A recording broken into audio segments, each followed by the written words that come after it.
স্ক্লেরার কাজ কি? স্ক্লেরা কি করে? খায় না, মাখে নাকি খায়? গোড়াটকে রক্ষা করে, তাই তো? আচ্ছা, আমাদের চোখের প্রতিসারক মাধ্যম হিসেবে কাজ করে কিছু জোন, মানে কিছু অংশ, তাদের নাম কি? প্রতিসারক মাধ্যম হিসেবে কাজ করে কারা বলো? চারটে অংশ ছিল যারা প্রতিসারক মাধ্যম হিসেবে কাজ করে। আর কি?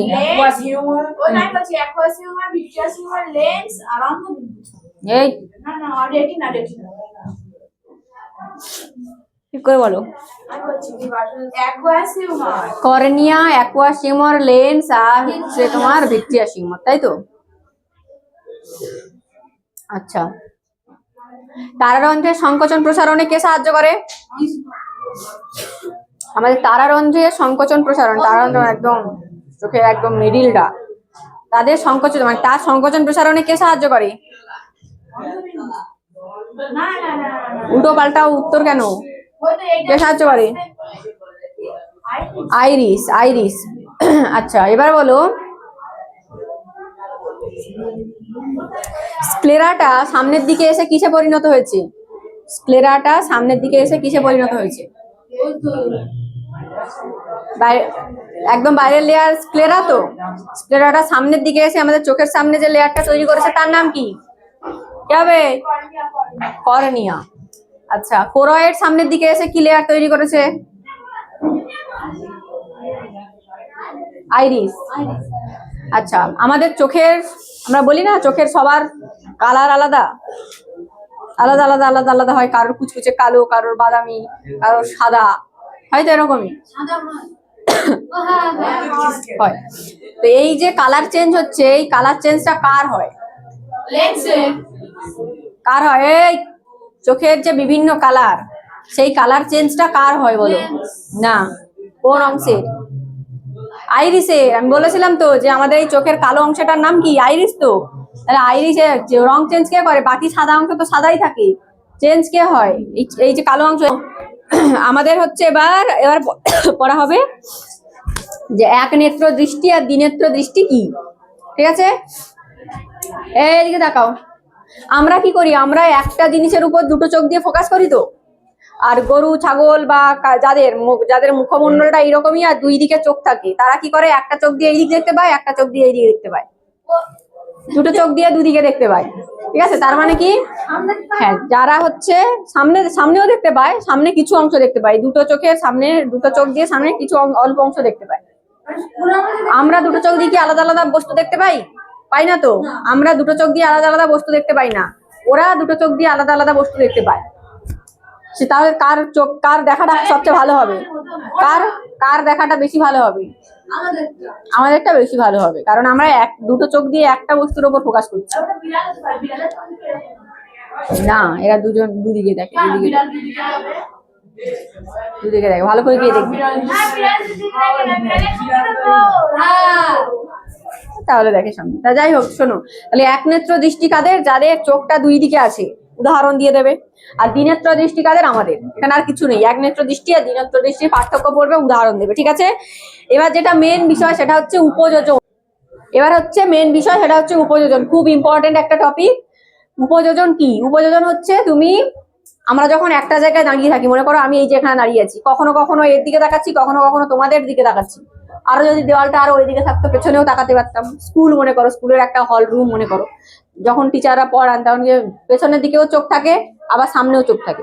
মানে আমরা একটা জায়গায় দাঁড়িয়ে আমাদের চোখের এই যে অংশগুলো আমরা আগের দিন পড়েছিলাম, সেই অংশগুলোর কিছু অংশের আমরা পরিবর্তন করে কাছের বস্তুও যেমন দেখতে পাই, আবার দূরের বস্তুও তেমনি দেখতে পাই একটা জায়গায় দাঁড়িয়ে। মানে কাছের বস্তু দেখতে গেলে এরকম সামনে এগিয়ে গিয়ে এরকম দেখতে হয় না। একটা জায়গায় দাঁড়িয়ে থাকি আমি, তোমাকেও যেমন দেখতে পাচ্ছি, আমি সামনে যদি একটা বই রাখি তাহলে আমি বইয়ের পড়াও দেখতে পাবো। তাহলে কি করছি? আমার চোখের কিছু অংশের পরিবর্তন করছি। ঠিক আছে, তাহলে একটা জায়গায় দাঁড়িয়ে সেই অংশগুলো কি? সেটা হচ্ছে সিলিয়ারি পেশি। নাম কি? সিলিয়ারি পেশি। মানে এখানে হচ্ছে সিলিয়ারি পেশি আর লেন্সের সাহায্যে, মানে আমাদের চোখের পড়েছিলাম তো সিলিয়ারি পেশি আর লেন্স আছে, তাহলে সিলিয়ারি পেশি আর লেন্সের সাহায্যে আমরা কি করি? একটা জায়গায় দাঁড়িয়ে থেকে কাছের বস্তু যেমন দেখতে পাই, দূরের বস্তু দেখতে পাই। মানে স্থান পরিবর্তন না করে আমাদের সিলিয়ারি পেশি এবং লেন্সের সাহায্যে আমরা দূরে এবং কাছের বিভিন্ন দূরত্বের বস্তু দেখতে পাই। এই পদ্ধতিটাকে কি বলা হয়? উপযোজন। কি বলে? উপযোজন। ইংরেজিতে কি বলা হয়? অ্যাকোমোডেশন। মনে থাকবে? তাহলে উপযোজনের অ্যাকোমোডেশন কি? এবার পড়বো যে আমরা যখন কাছের জিনিস দেখছি, কাছের জিনিস দেখার ক্ষেত্রে আমাদের ওই অক্ষিগোলকের কি পরিবর্তন হচ্ছে, আবার দূরের জিনিস দেখার ক্ষেত্রে আমাদের অক্ষিগোলকের কি পরিবর্তন হচ্ছে। তার মানে কি বললাম আমরা? এই জিনিসটা বললাম যে দেখো, দূরে যখন আমরা দেখছি যে দূরের কোনো বস্তু দেখছি, যখন মনে করো টিভি দেখার ক্ষেত্রে আমরা বলি না যে টিভি দেখবে, ফোন দেখবে, একটু দূর থেকে দেখতে বলা হয়, তো দূর থেকে দেখতে বলা হয়। কি হয়, আমরা যে চোখ এঁকেছিলাম, চোখের ক্ষেত্রে মার্কারটা বলে গেল, আমরা যখন লেন্স আঁকি, এরকম লেন্স এঁকেছিলাম, সেই লেন্সের দুই দিকে কি ছিল? লেন্সের দুই দিকে কি ছিল? সিলিয়ারি পেশি ছিল, তো এরকম যুক্ত সাসপেন্সরি লিগামেন্ট দিয়ে সিলিয়ারি পেশি এরকম যুক্ত ছিল, তো হ্যাঁ কি না ছিল? এবার এই যে সিলিয়ারি পেশি, পেশি সবসময় সংকোচন আর প্রসারণ হয়। কি বললাম? পেশি সংকোচন আর প্রসারণ হতে পারে। এবার এখানে কি হয়, এই যে সিলিয়ারি পেশি দুটো আছে, এই সিলিয়ারি পেশি যদি প্রসারিত হয়ে যায়, ভালো করে শুনবে, সিলিয়ারি পেশি যদি প্রসারিত হয়ে যায়, তাহলে এই যে লেন্সটা ছিল, মানে সিলিয়ারি পেশি প্রসারিত হচ্ছে, তোমার বইতে লেখা থাকবে দেখবে শিথিলীকরণ। আগে একটুখানি বুঝিয়ে দিই, একদম নর্মাল ভাবে যেটা সেটাকে বুঝিয়ে দিই, তারপর বইয়ের লেখাটা বোঝাবো, ঠিক আছে? এই যে দুদিকে সিলিয়ারি পেশি আছে, সিলিয়ারি পেশি যখন প্রসারিত হবে, তখন কি হবে, এই মাঝখানের যে লেন্সটা আছে, লেন্সটা দুই দিক থেকে টানতে শুরু করবে। প্রসারিত হওয়া মানেই, তাহলে প্রসারিত হয়ে গেল, তার মানে এই মাঝখানে যদি কোনো জিনিস থাকে, তাহলে সে কি হবে? সেও প্রসারিত হবে, হ্যাঁ কি না? যখন প্রসারিত হবে তখন লেন্স কি হয়ে যাবে? চ্যাপ্টা হবে নাকি মোটা হবে? চ্যাপ্টা হয়ে যাবে। লেন্সটা চ্যাপ্টা হয়ে যাবে মানে কি? চ্যাপ্টা হয়ে যাওয়া মানে যা ছিল তার আরো এরকম সরু হয়ে যায়, মানে লেন্সটা অবতল আকার ধারণ করবে, ঠিক আছে? আর অবতল আকার ধারণ করা মানে এর বক্রতা ব্যাসার্ধ বৃদ্ধি পাবে। কি বললাম? এর বক্রতা ব্যাসার্ধ বৃদ্ধি পাবে। কি হলো? এর বক্রতা ব্যাসার্ধ বৃদ্ধি পাবে। বক্রতা ব্যাসার্ধ বৃদ্ধি পাওয়া মানে, সরি, এখানে বক্রতা ব্যাসার্ধ বৃদ্ধি নয়, এখানে হচ্ছে বক্রতা ব্যাসার্ধ এর হ্রাস পাবে। বক্রতা ব্যাসার্ধ মানে কি? এই যে এটা যদি আমি কোনো লেন্সকে এইভাবে আঁকি, আর যদি কোনো কাউকে এরকম আঁকি, তাহলে বক্রতা ব্যাসার্ধ মানে কতটা পরিমাণ বেঁকে আছে? বেশি বেঁকে আছে। এই বক্রতা ব্যাসার্ধ বৃদ্ধি পাচ্ছে, আর এটা হচ্ছে হ্রাস পাচ্ছে। তাহলে এর ক্ষেত্রে আমি কি বলবো? বক্রতা ব্যাসার্ধ কি হয়েছে? বক্রতা ব্যাসার্ধ হ্রাস পেয়েছে। এটা বেশি বাঁকানো, এটা বেশি বাঁকানো, এটা কম বাঁকানো, তাই না? আর এখানে বক্রতা ব্যাসার্ধ হ্রাস পেয়েছে। আর তোমরা ফিজিক্সে বা ভৌত বিজ্ঞানে পড়ে থাকবে যে ফোকাস দৈর্ঘ্য কি, এখানে পড়বে যে ফোকাস দৈর্ঘ্য বৃদ্ধি পাবে। কি বললাম? তিনটে জিনিস বললাম। একটা হলো এই যে সিলিয়ারি পেশি প্রসারিত হবে, প্রসারিত হওয়া মানে কি? লেন্সটা কি হবে? লেন্সটা পাতলা হয়ে যাবে, পাতলা, বা বলতে পারি অবতল আকার ধারণ করবে। যেই অবতল আকার ধারণ করবে, তখন কি হবে?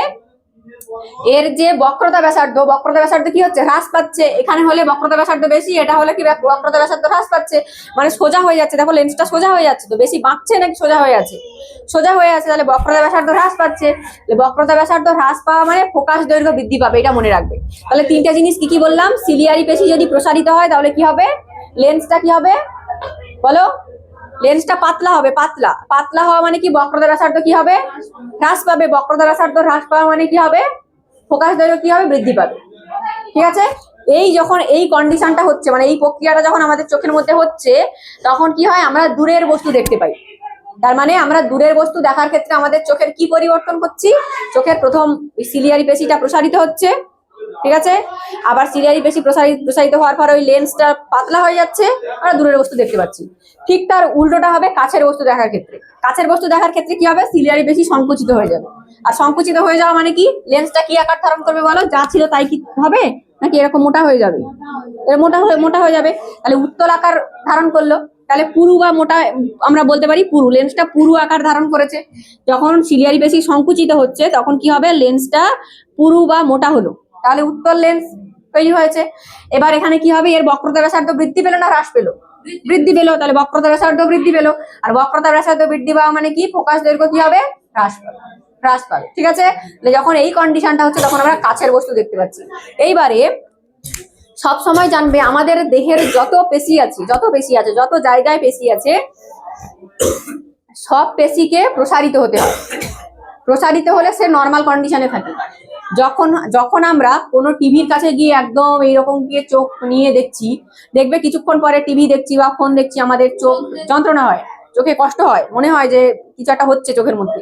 তাহলে কি হয়েছে, ততক্ষণে তুমি যে কাছের বস্তু দেখছিলে, কাছে দাঁড়িয়ে ওখানে দেখছিলে, তোমার চোখের পেশি সংকুচিত হয়েছিল এতক্ষণ, ঠিক আছে?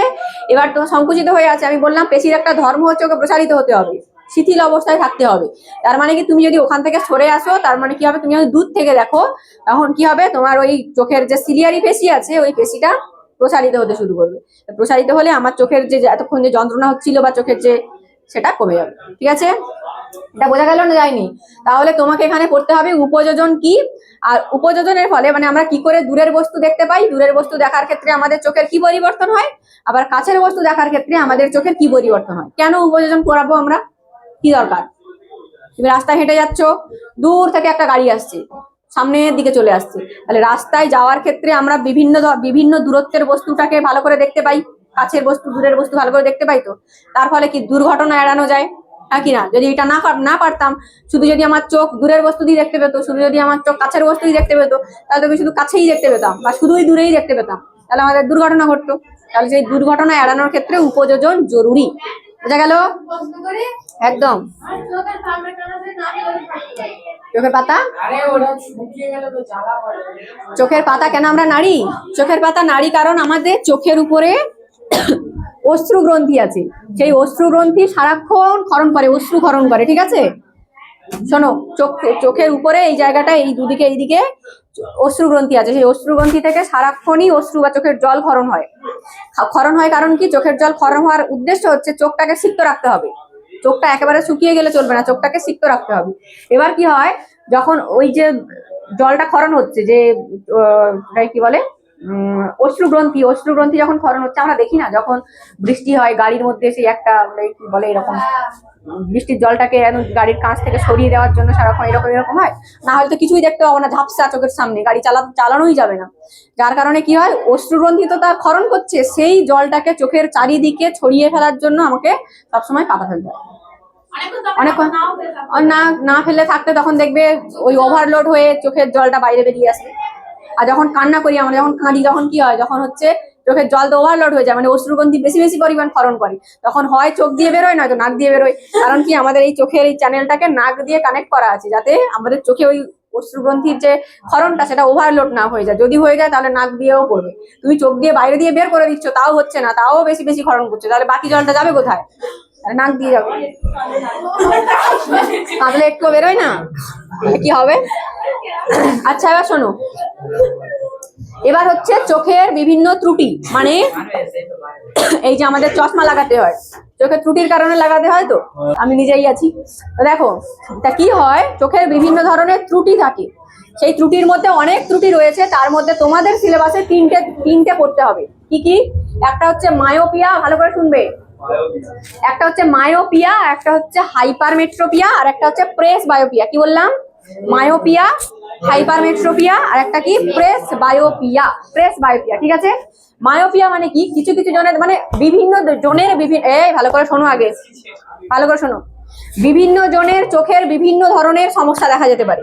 কি হয়, আমরা জানি যে বস্তুর প্রতিবিম্ব, আমি যে তোমাকে দেখছি বা তোমরা যে আমাকে দেখছো, সেই প্রতিবিম্বটা কোথায় গঠিত হচ্ছে? রেটিনার উপরে। এবার তাহলে কি বললাম, আমরা যা দেখি সেই বস্তুটার প্রতিবিম্ব কোথায় গঠিত হয়?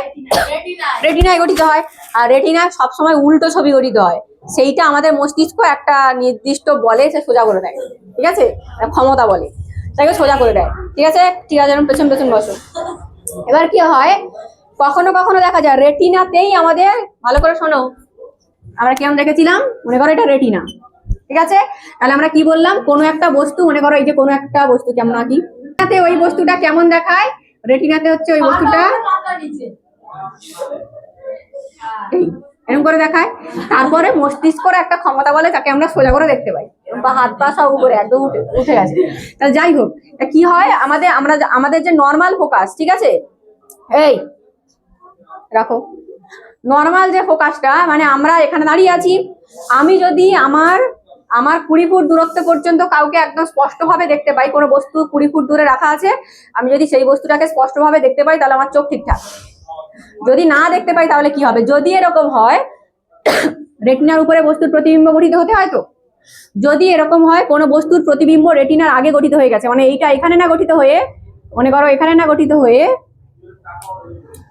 রেটিনার আগে গঠিত হয়ে গেছে, রেটিনার উপরে গঠিত হতে হতো, তো তাহলে সে কি হয়েছে, রেটিনার আগে প্রতিবিম্ব গঠিত হয়েছে। ঠিক আছে, সেক্ষেত্রে যে রোগটা হবে তাকে কি বলা হয়, মায়োপিয়া। কি বলা হয়, মায়োপিয়া। 2 নম্বরে কি আছে, আবার যদি দেখা যায় যে, আবার কি দেখা যায়, দেখো এদিকে তাকাও, এবার কি দেখা যায় যে রেটিনা যেখানে আছে, রেটিনার উপরে প্রতিবিম্ব গঠন হওয়ার কথা ছিল, তো সে কি করেছে, রেটিনা থেকে বাইরে বেরিয়ে গেছে, মানে এরকম হয়ে গেছে, রেটিনার পেছনে চলে গেছে, এই রেটিনার পেছনে চলে গেছে। ঠিক আছে, তখন হয়ে যাবে কি, হাইপারমেট্রোপিয়া।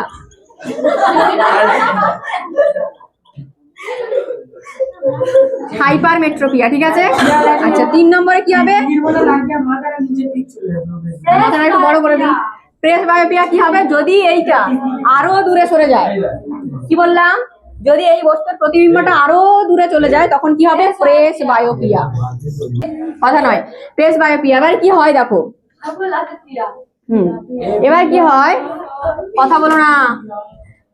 মায়োপিয়ার ক্ষেত্রে কি হয়, মায়োপিয়ার ক্ষেত্রে আমরা যদি এরকম যদি হয় যে আমরা দূরে কোনো জিনিস দেখতে পাচ্ছি না, যে একটুখানি দূরে আমরা কোনো জিনিস দেখতে পাচ্ছি না বা স্পষ্ট ভাবে দেখতে পাচ্ছি না, তাহলে আমার কি হয়েছে, আমার হচ্ছে মায়োপিয়া হয়েছে। মানে যদি আমার চোখের রেটিনাতে বস্তুর প্রতিবিম্ব গঠিত না হয়ে রেটিনার আগে প্রতিবিম্ব গঠিত হয়ে যায়, তাহলে কিন্তু আমি দূরের বস্তু ঝাপসা দেখতে পাবো না, কারণ কি, রেটিনার আগে প্রতিবিম্ব গঠিত হয়ে গেছে। কেমন, তখন সেক্ষেত্রে ওই রোগটাকে কি বলবো, বিভিন্ন ধরনের রোগ আছে, মানে আমার চোখের কি প্রবলেম আছে সেই অনুযায়ী রোগটা হবে।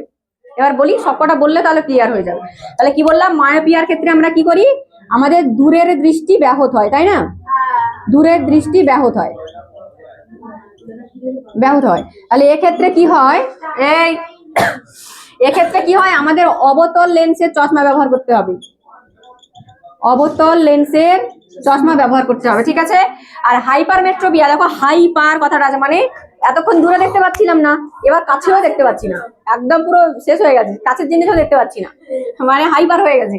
হাইপারমেট্রোপিয়া মানে কি, আমি কাছের বস্তু দেখতে পাচ্ছি না, আমার কাছের বস্তু দেখার ক্ষেত্রে কাছের দৃষ্টি ব্যাহত।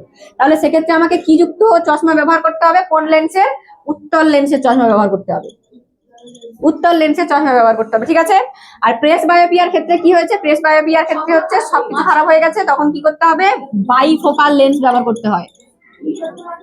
বাইফোকাল মানে দুটোই, অবতল উত্তল দুটো লেন্স। না, অন্ধ নয়, প্রেস বায়োপিয়া বয়সকালে হয়, বয়সকালে। আচ্ছা তাহলে কি বললাম,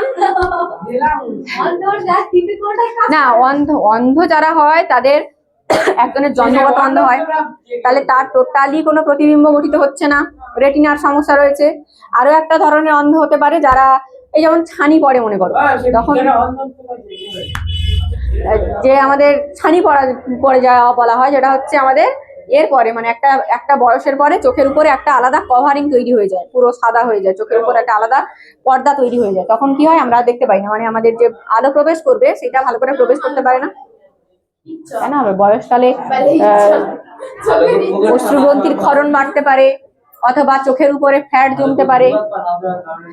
আচ্ছা এবার শোনো, তাহলে আমরা কি কি দেখলাম, এই কথা নয়, তাহলে কি কি দেখলাম, যে ত্রুটিগুলো আছে সেই ত্রুটিগুলোর ক্ষেত্রে কি কি দেখলাম, মায়োপিয়া, হাইপারমেট্রোপিয়া আর প্রেস বায়োপিয়া, তাই তো।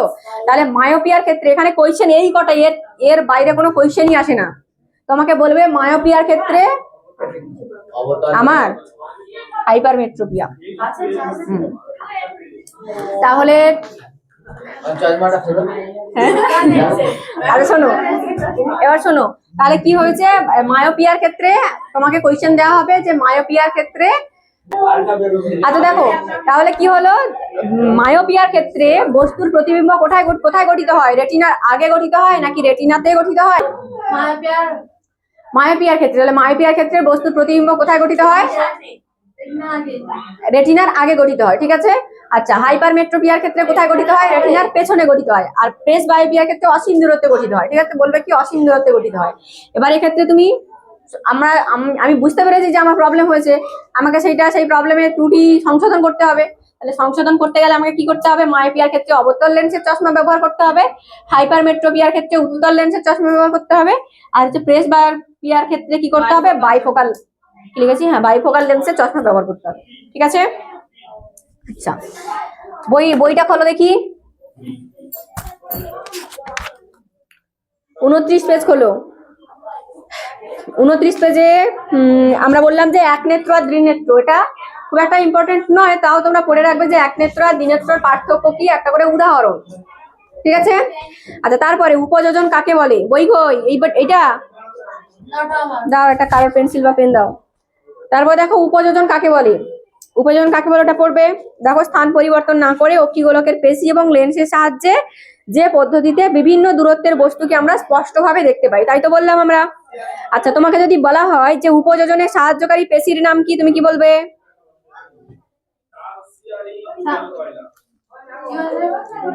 উপযোজনে সাহায্যকারী পেশির নাম কি?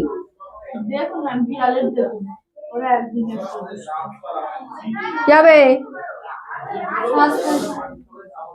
সিলিয়ারি পেশি। আচ্ছা, তারপরে চলে যাও পেছনের পেজে, মানে 30 পেজে। 30 পেজে ওখানে দেখো, দূরের বস্তু দেখার ক্ষেত্রে তোমার কি উপযোজন হবে, কাছের বস্তু দেখার ক্ষেত্রে কি উপযোজন হবে, খুব ইম্পর্টেন্ট, স্টার দিয়ে রাখো এখানটায়। হয়েছে? তারপরে দেখো, প্রত্যাহিক জীবনে উপযোজনের ভূমিকা কি, প্রত্যাহিক জীবনে উপযোজনের ভূমিকা কি হলো। তারপরে দেখো, দৃষ্টির ত্রুটি, কিছু কিছু ত্রুটি আছে, যেমন মনে করো মায়োপিয়া। মায়োপিয়া কি, তুমি বলবে মায়োপিয়া কি, আর তার ত্রুটি সংশোধন তুমি কিভাবে করবে। এক লাইনে লিখবে যে মায়োপিয়ার ক্ষেত্রে আমাকে অবতল লেন্সের চশমা ব্যবহার করতে হবে। হাইপারমেট্রোপিয়া কি, হাইপারমেট্রোপিয়া কি, তারপরে দেখো ওর পরেই আছে ত্রুটি সংশোধন, পেয়েছো? প্রেসবায়োপিয়া কি, দেখো প্রেসবায়োপিয়া ত্রুটি সংশোধন। ক্যাটারেক্ট কি, তার ত্রুটি সংশোধন। হয়েছে? আচ্ছা, এবার একটুখানি পরেরটাতে যাই, গমন পড়ানো শুরু করি। পেয়েছো না? তো স্মার্ট স্টুডেন্টসরা, এই ক্লাসটা খুব মন দিয়ে করার জন্য সবাইকে অসংখ্য ধন্যবাদ। ভিডিওটা যদি তোমার ভালো লেগে থাকে অনেক অনেক বেশি করে শেয়ার করে দাও, লাইক করো, কমেন্ট করো, আর বন্ধু বান্ধবীদের মধ্যে বেশি বেশি করে আমাদের ভিডিও এবং চ্যানেলের লিঙ্কটা পাঠাতে হবে। কারণ কি, আমরা চাইছি স্মার্ট টিউটোরিয়াল হাব পরিবারটাকে অনেক অনেক বড় করার জন্য। তুমি এই পরিবারের অত্যন্ত একটা গুরুত্বপূর্ণ সদস্য, তোমারও কিন্তু দায়িত্ব আমাদের পরিবারটাকে সবার কাছে পৌঁছে দেওয়ার জন্য। সবাই ভালো থাকবে, সুস্থ থাকবে, নিজের খেয়াল রাখবে আর পড়াশোনা করবে। ঠিক আছে, থ্যাংক ইউ।